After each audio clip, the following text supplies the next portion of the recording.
In this lesson, we will see how to deduce and calculate running time of an algorithm and analyze the time complexity of it. The actual time taken by an algorithm, or what we also call the running time of the algorithm, may depend upon a number of factors.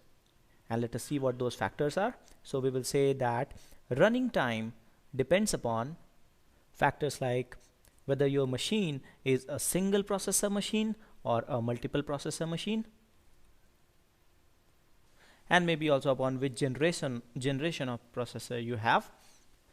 Running time also depends upon what is the read or write speed onto the memory of your machine. So we'll say that read or write speed to memory or disk, because your program may have or will surely have a lot of input output operations.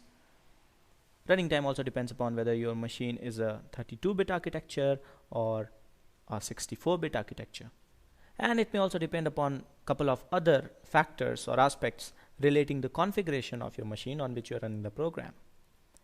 And last but not the least, it also depends upon what input you are giving to your program or your algorithm. Now, when we talk about time complexity analysis of an algorithm, we do not bother about all these factors. All we bother about is that how our program behaves for various inputs, or how the time taken by the program grows with the input to the program. So mostly we are interested in the rate of growth of time taken with respect to the input.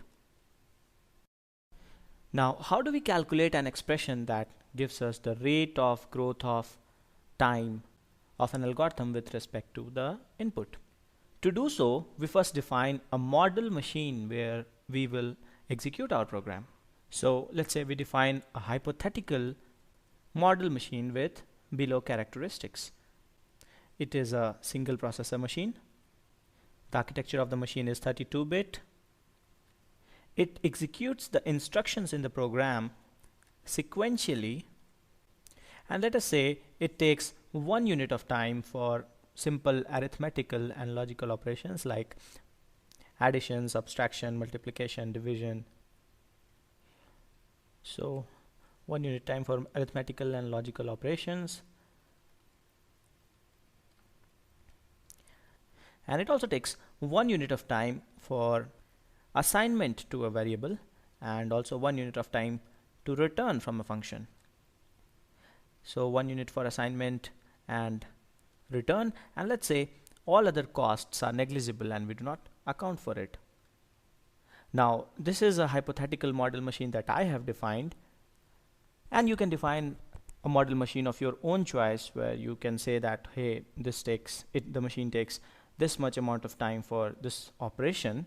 But because eventually we are interested in calculating a function that gives us the rate of growth of time with respect to input, the analysis will still be the same.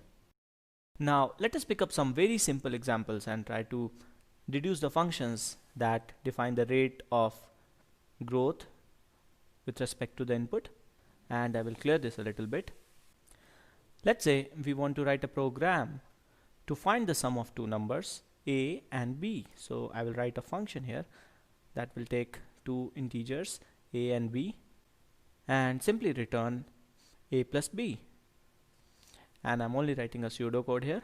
Now if I want to run this particular function using the model machine, then let's say if the time taken is t, and let's say this is t sum, then 1 unit of time for the arithmetic operation addition and 1 unit of time for the return statement.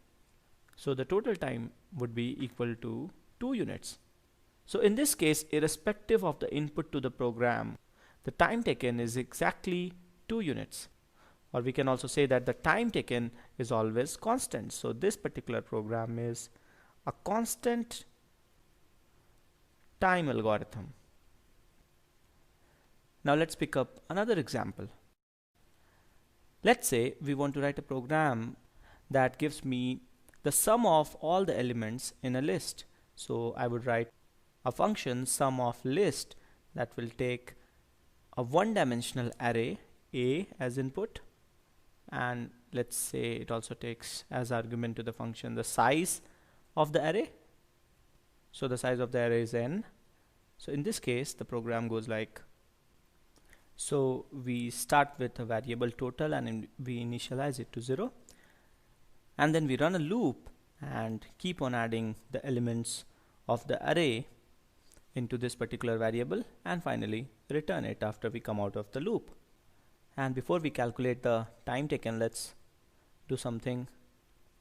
Here I will label these statements with line numbers 1, 2, 3 and 4.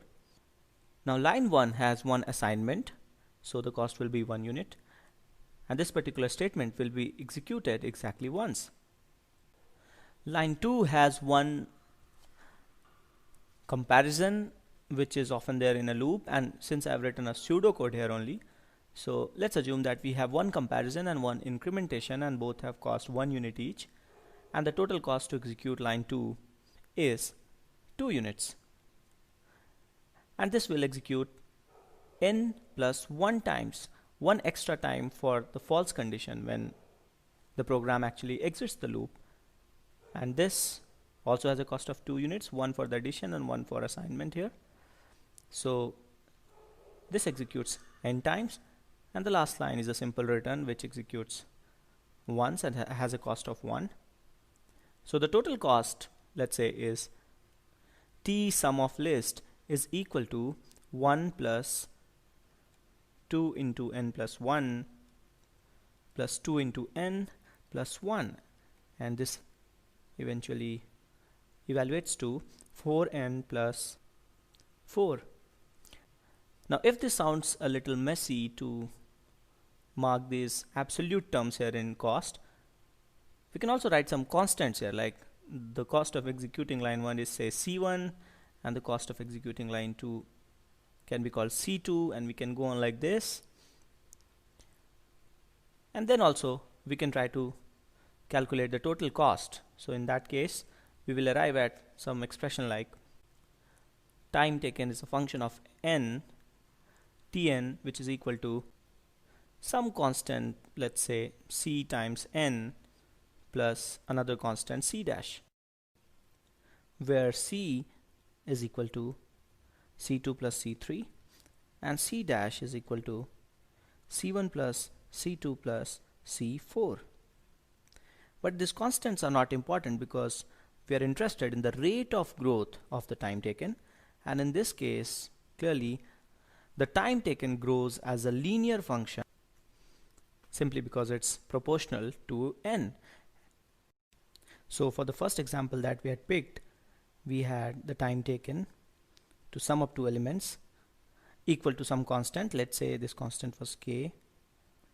The second example was where we wanted to have the sum of elements in list, and in this case our time taken was a linear function of n, something like c into n plus c dash, where c and c dash are some constants.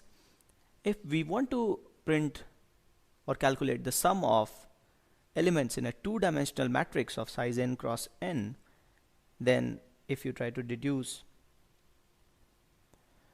the time taken in that particular situation, the expression would be something like an square plus bn plus c, where a, b and c are some constants. So you will get some quadratic equation like this, quadratic function like this, and if we try to plot these three functions on this graph, then we get something like this.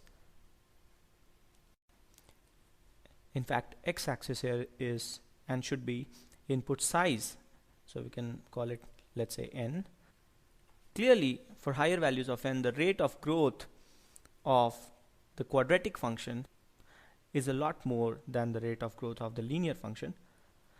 We often classify these functions in set, where the rate of growth of all the functions in a particular set is very similar.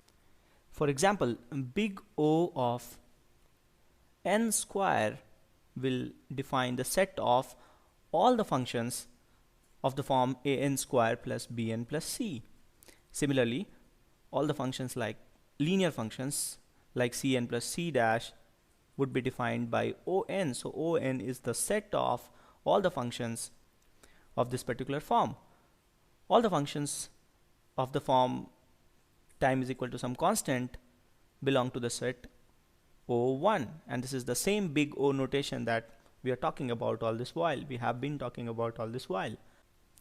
This classification of functions into these sets is done using the concept of asymptotic bounds, which is a very fundamental concept in time complexity analysis.